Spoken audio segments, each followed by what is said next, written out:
guy who's interviewing me. Drop the scuba diving bit. Totally intimidated by your sightings.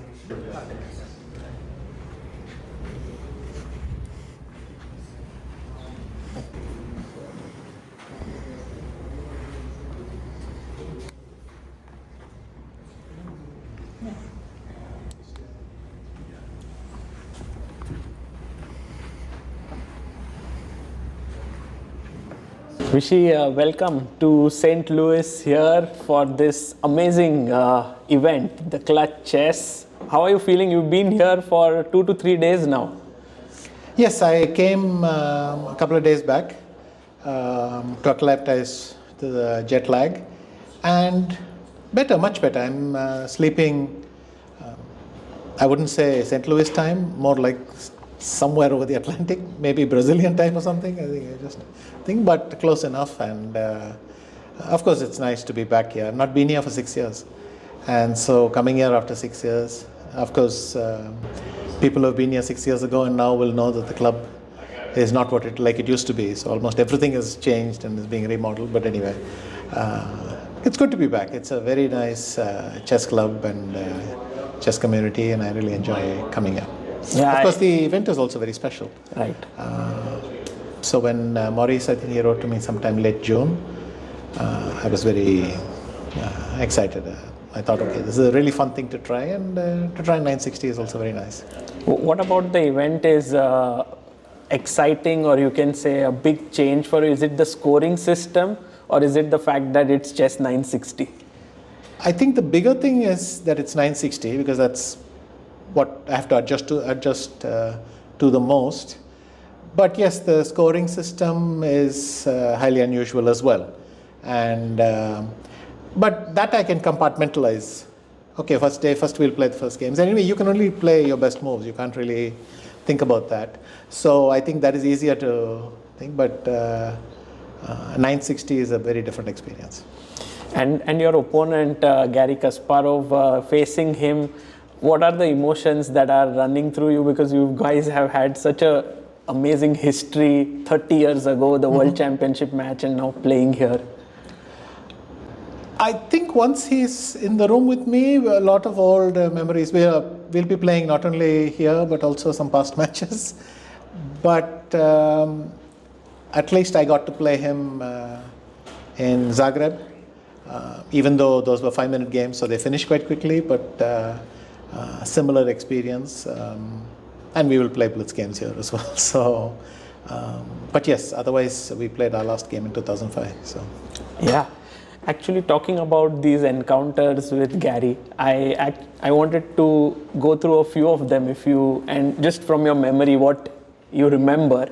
So I have a few. First one is from Tilburg in 1992, and one of the moves that you played was ND-B5. 91, it was 91 October. 91. Yeah. Tilburg. And I think October, but anyway. It was your first win with Garry, right? Correct.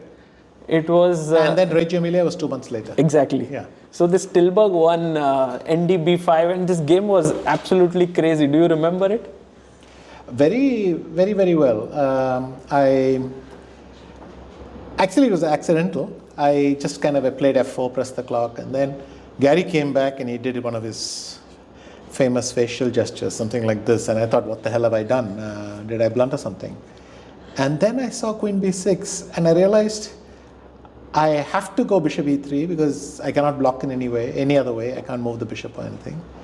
And if I play Bishop E3, he takes on B2. So what am I going to do? So then I was feeling embarrassed. I mean, you get a chance to play Garry and you waste it like this. And what am I doing? But then suddenly I noticed knight B5, and I thought, well, for a guy who came so confidently and took the pawn, what is he thinking about? But it shows you a little bit. Garry was thinking AB5, knight B5, rook A5 is so good for black. How come you didn't even check this? For me, it was even Queen B6 was new, though I blundered into the position, but I had not analyzed it in that kind of depth.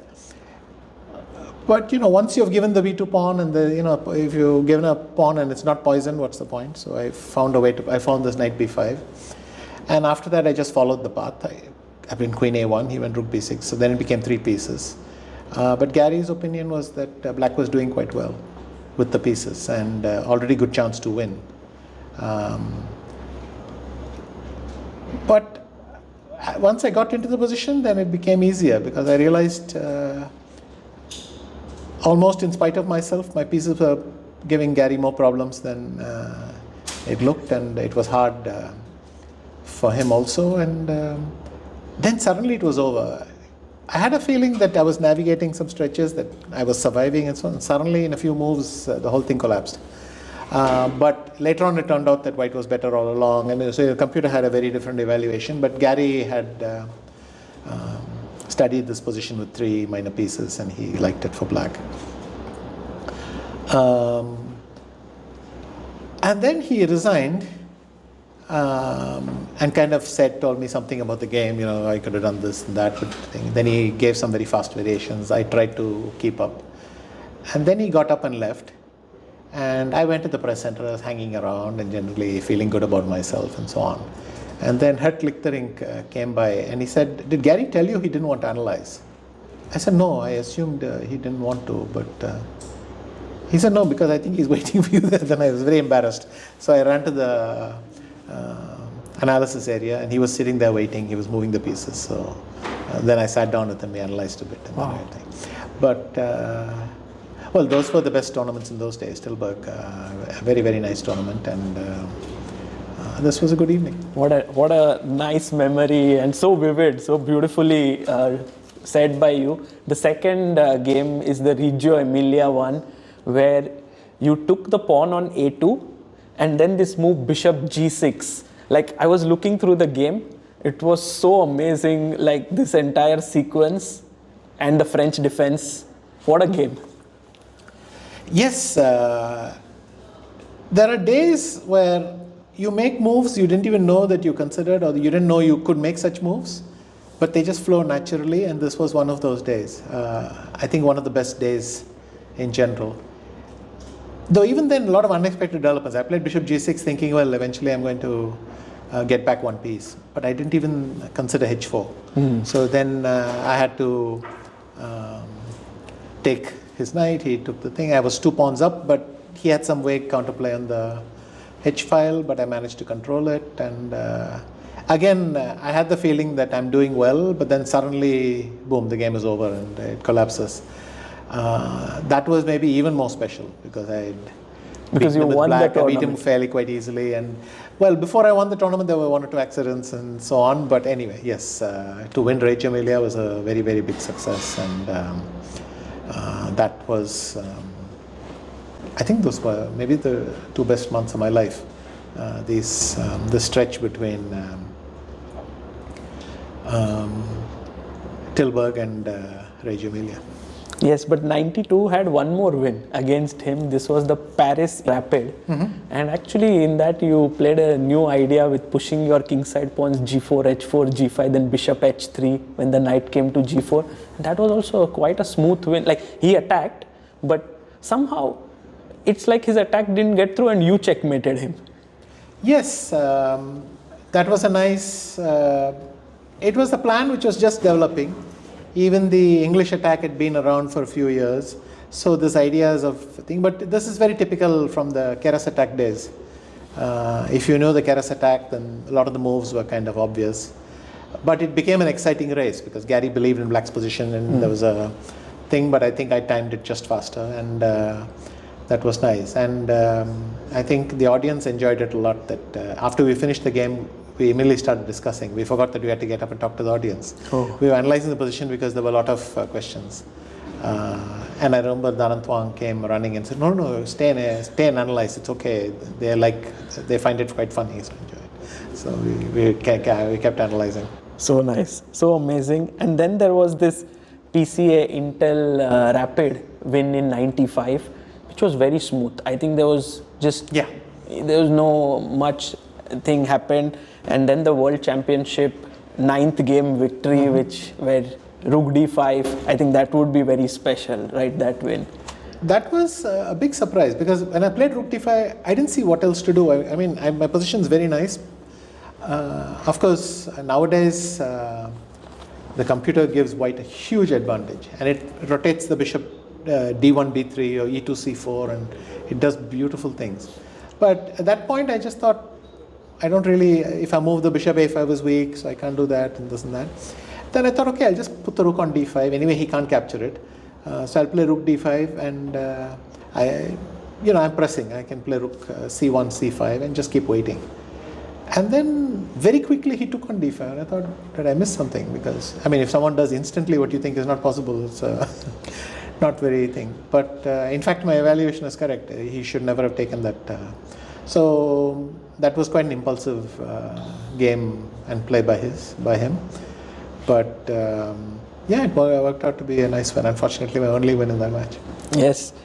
And then you played this Geneva PCA Credit Suisse event. And what was incredible for me is you're black and you play the King's Indian against Garry himself. And I think King's Indian is his main weapon, Yes, I mean, I was so annoyed with how I had played in the first game. And I was just furious with myself. I said, why do I keep on giving him this free point for nothing? And then sitting, and now I have to do desperate things with black. And honestly, it was not a big act of thing. I just thought, I mean, whatever I play, I mean, just the hell with it. I'll just play the King's Indian. I mean, at least it'll be fun to play the King's Indian, and a nice joke to play it against him. I thought he would do one of two things. I thought he would take on e5, take on d8 and make a draw, which made sense because he clinched the title. Or he would come up with some very nice line and thing. But he kind of seemed to be in both places. He wanted to do that, but he wanted to do this as well. And then in few moves, I don't know, something went wrong for him. Again, I didn't have the feeling I was better till suddenly I found I am really better. Your rook got super active. Yes, and he misplayed the ending, but even that, very late the game turned in my favor. But when I beat him, I thought, okay, that's the best. It's nice to get a gift also from him. And then, of course, we played 2 rapid games, and then in the third game I was winning. I was close to winning with black, and he escaped. Then in the fourth game, I was totally lost, and then he made this mistake between allowing queen g4, and then he lost and I won. And then the video is very famous now.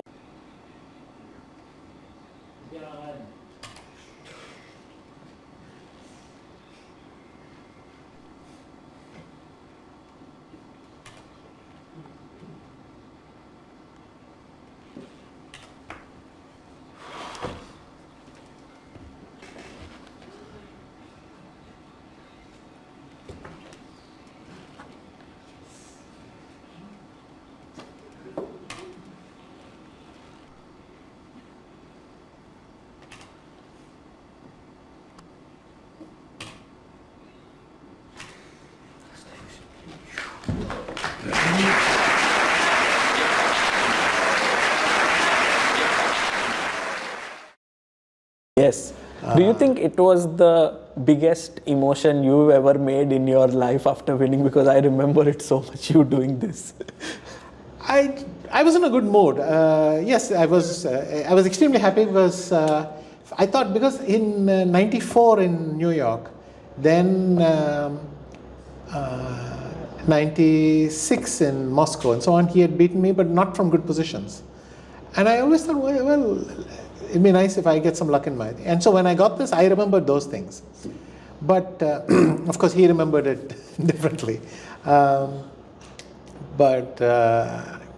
in Geneva, I just felt, well, this is really very nice, and I'm going to enjoy it. And I did. It was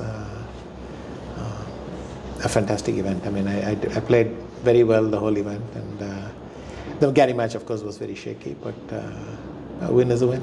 Absolutely. And then there was this one game in the Chess Classics Giants in 1998, where there is this one move you played, knight d1, and it like your knight d1 move with, I think, Kamsky is very famous, yes, yeah. But this one is also very beautiful.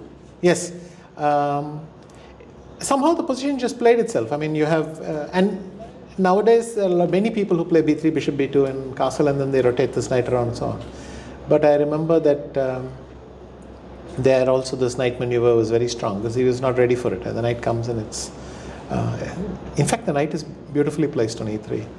And maybe that's one of the advantages in this format, because if your knight is on f4 on d1, it will go to e3 very nicely.